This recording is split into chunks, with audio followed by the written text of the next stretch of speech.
मध्य प्रदेश का एक छोटा सा गांव था, कठवरिया। ये गांव दूर दूर तक सिर्फ दो चीज़ों के लिए जाना जाता था, कड़क चाय और गरम समोसे। सुबह होते ही गांव की पगडंडी पर एक ही आवाज़ गूंजती थी, चाय गरम है, समोसा ताज़ा है। हरनाम पिछले 20 साल से चाय समोसे का ठेला लगा रहा था। स्वाद में कोई कमी नहीं थी, फिर भी अब उसके ठेले पर भीड़ नहीं रही। गांव के दूसरे छोर पर एक नया ठेला लगा था, बलराम की चाय समोसा दुकान। समोसे साधारण थे, चाय भी वैसी ही, पर वहां भीड़ ऐसी कि खड़े होने की जगह नहीं। यार, स्वाद तो हरनाम के समोसे में ज्यादा है। हाँ, पर पता नहीं क्यों कदम इधर ही मुड़ जाते हैं। हरनाम यह सब रोज सुनता था, पर उस दिन उसने कुछ और देखा। ये भीड़ भूख से नहीं, किसी और चीज से खींच रही है। उस रात गांव में अमावस्या थी, तेज हवा चल रही थी और कुत्ते बिना वजह भौंक रहे थे।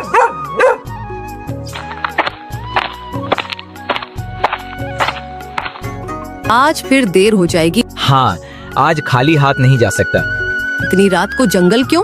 वो इंतजार करता है, अगर चाय नहीं मिली तो गांव जलेगा। बलराम एक थैली लेकर जंगल की ओर निकल गया। थैली से उबली चाय की पत्ती और कच्चे समोसे की अजीब गंध आ रही थी।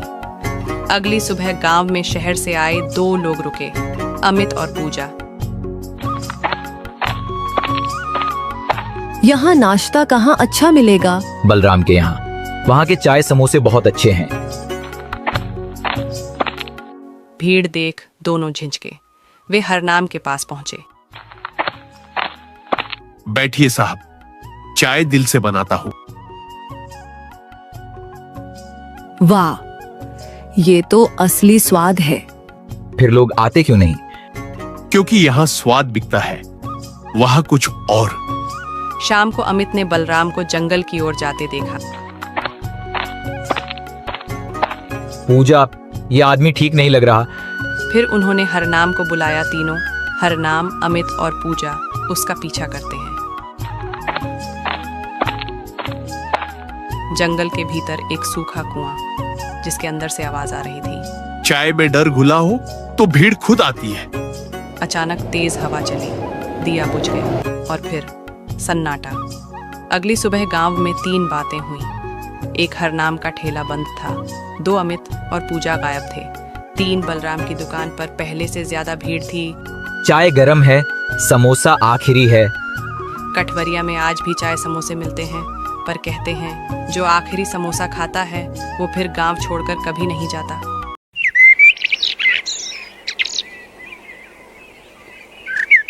आओ भाई आओ, शुद्ध देसी घी के लड्डू और ताजे खोए की बर्फी। धनीराम हलवाई की मिठाई खाओगे तो शहर की मिठाई भूल जाओगे। राम राम धनीराम भाई, जरा 1 किलो बर्फी तौल देना। आज घर में पोते का जन्मदिन है, तुम्हारी मिठाई पर भरोसा है, इसलिए इतनी दूर से आता हूँ। अरे काका, आप चिंता ही क्यों करते हैं? बच्चों के लिए एकदम ताज़ी मिठाई निकाली है मैंने, ये लीजिए। काका पैसे देकर चले जाते हैं। धनीराम मन ही मन हंसता है। रात के समय धनीराम और शांति दुकान के पीछे वाले कमरे में काम कर रहे हैं। जी, आज बहुत बिक्री हुई, लेकिन असली दूध और खोए का इंतजाम कल कैसे होगा? भाव बहुत बढ़ गए हैं। अरे भाग्यवान, तू क्यों फिक्र करती है? दूध और खोया तो बस नाम का है, असल कमाल तो इस सफेद पाउडर और घटिया तेल का है। धनीराम एक बोरी से अरारोट और डिटर्जेंट जैसा दिखने वाला पाउडर निकालता है और उसे उबलते हुए पानी में मिलाने लगता है। ये देख, इसमें थोड़ा सा ये केमिकल मिलाऊंगा और ये बन गया गाढ़ा दूध। कोई माई का लाल पहचान नहीं पाएगा। आप तो सच में जादूगर हैं। गांव वाले सोचते हैं आप बहुत सीधे और मेहनती हैं, तभी तो आपकी इतनी इज्जत है। इज्जत से पेट नहीं भरता शांति, पैसे से भरता है। लोग मुझे गरीब और ईमानदार समझते रहें, यही मेरे फायदे में है। अगले दिन धनीराम दुकान पर बैठा होता है, तभी मक्खन नाम का एक आदमी वहां आता है। राम राम सेठ जी, सुना है आप भी हमारे ही बिरादरी के हैं, मिलावट के उस्ताद।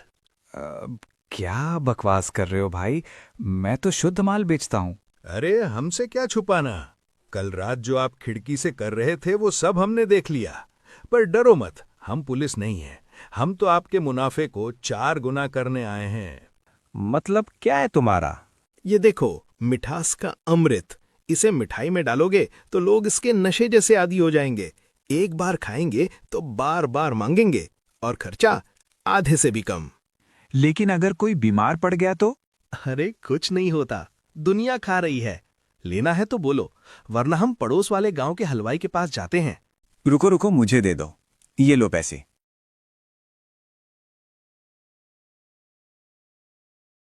कुछ दिनों बाद गांव में एक नया आदमी विक्रम आता है, जो खुद को एक बड़े शहर का व्यापारी बताता है। धनीराम जी, मुझे शहर की एक बड़ी शादी के लिए 50 किलो बर्फी चाहिए, लेकिन शर्त यह है कि माल एकदम खास होना चाहिए, जैसा आप आजकल मना रहे हैं। अरे साहब, आप फिक्री मत कीजिए, ऐसी मिठाई दूंगा कि मेहमान उंगलियां चाटते रह जाएंगे। विक्रम मिठाई का एक टुकड़ा चखता है और अचानक उसका चेहरा बदल जाता है। वो अपनी जेब से वॉकी टॉकी निकालता है। टीम, अंदर आओ, अपराधी रंगे हाथ पकड़ा गया है। ये क्या है? आप कौन हैं? मैं इंस्पेक्टर विक्रम हूँ। फूड विभाग और पुलिस की संयुक्त जांच चल रही थी। तुम्हारे मिलावटी सामान की रिपोर्ट हमें पहले ही मिल चुकी थी, और तुम्हारी पत्नी ने जो अर्क मिलाया है उसने लैब रिपोर्ट की पुष्टि कर दी। साहब, मुझे माफ कर दीजिए, ये सब लालच में हुआ। लालच का फल हमेशा कड़वा होता है धनीराम, ले जाओ इसे। पुलिस टीम अंदर घुसती है और नकली मावा, पाउडर और वो जहरीली बोतलें बरामद कर लेती है। पुलिस धनीराम, शांति और मक्खन को हथकड़ी लगाकर ले जाती है। गांव वाले हैरान होकर धनीराम का असली चेहरा देखते रह जाते हैं।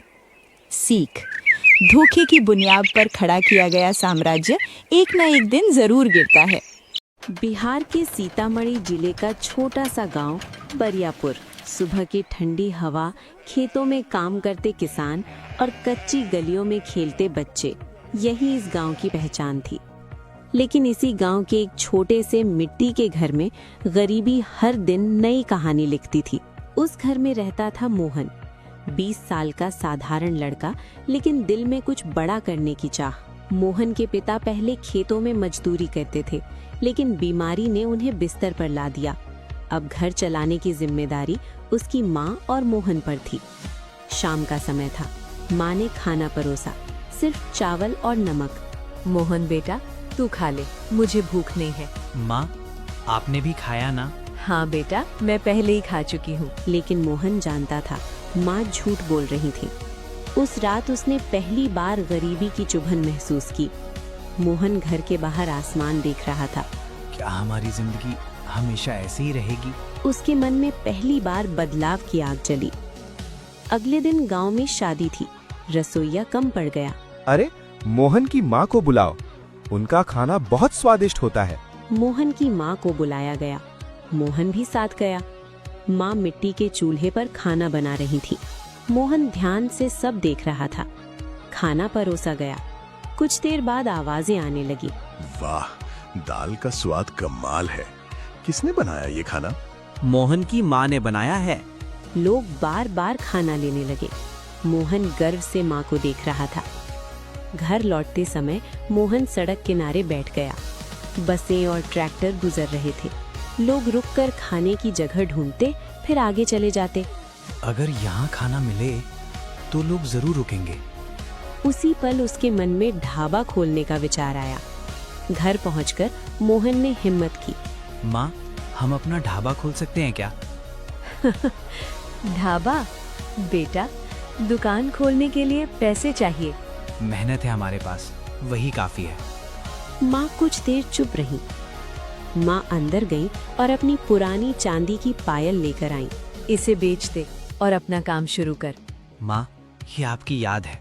बेटे की सफलता से बड़ी कोई याद नहीं होती। मोहन की आंखें भर आईं। 3 दिन बाद गांव के बाहर सड़क किनारे छोटा सा ढाबा तैयार था। बांस की दीवारें, तिरपाल की छत और मिट्टी का चूल्हा। बोर्ड पर लिखा था, मोहन गांव ढाबा, घर जैसा खाना। मोहन ने पहली बार चूल्हा जलाया। मोहन उम्मीद से सड़क की ओर देख रहा था। लेकिन 1 घंटा बीत गया, फिर 2 घंटे। कोई ग्राहक नहीं आया। मोहन की मुस्कान धीरे धीरे गायब होने लगी। सूरज धीरे धीरे निकल रहा था। सड़क पर हल्की धूल उड़ रही थी। मोहन सुबह 4 बजे ही उठ गया था। आज उसके जीवन का सबसे बड़ा दिन था। उसके ढाबे का पहला दिन। मिट्टी के चूल्हे में आग जल रही थी, दाल पक रही थी, चावल की खुशबू हवा में फैल रही थी। मोहन बार बार सड़क की तरफ देख रहा था। 1 घंटा बीत गया, कोई नहीं आया।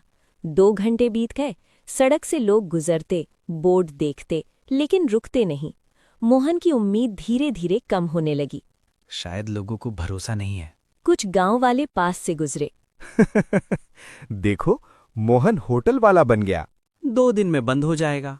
मोहन ने सब सुना, लेकिन चुप रहा।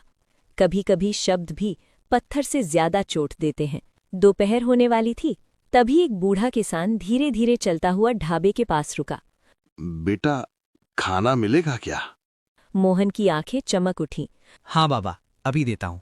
उसने प्लेट में दाल, चावल और सब्जी परोसी।